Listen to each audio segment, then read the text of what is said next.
We are going to be making a Chinese style chicken curry. Stick around because this is absolutely delicious. So to get started, what you want to do is start chopping your onion. Cut it in half like this.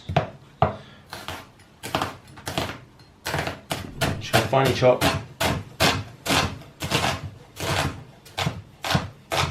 You can finely dice it like me, or if you want to, you can leave big chunks, which sometimes the Chinese takeaways tend to do that. So now the onion's all chopped, what we want to do is go ahead and chop up our meat. You can use any meat you would like. Beef, lamb would work, but you'd have to cook those longer. I'm using chicken today.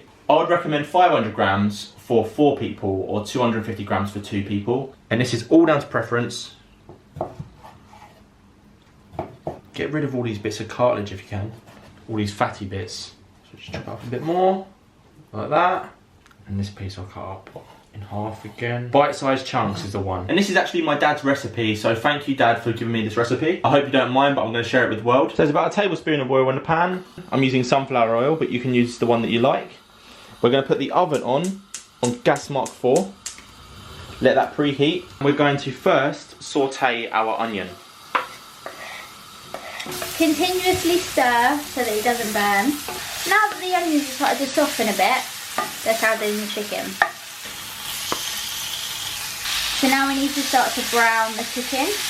Keep giving it a good stir so it doesn't get stuck to the pan. Right, so now we're going to add in a teaspoon of curry powder. This is mild curry powder, but if you like it a bit hotter, you can use a hot curry powder. It smells amazing.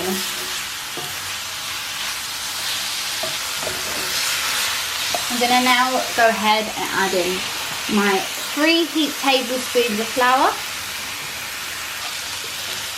I'm now going to dissolve our chicken stock into the chicken and the onion paste. So you slowly add it in and give it a good mix so that the flour dissolves and it starts to thicken into a kind of paste. And then you add more water in to make it into a sauce. So we're going to add the rest of the water in and let that simmer for about 5 minutes. If you continuously stir it, the flour should start to dissolve and thicken the sauce.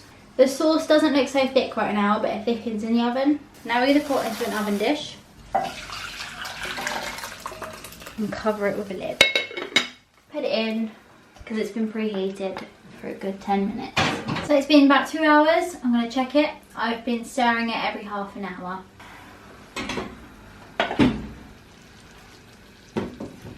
Look at that. It's perfect, there's no lumps, and the chicken should be perfectly cooked.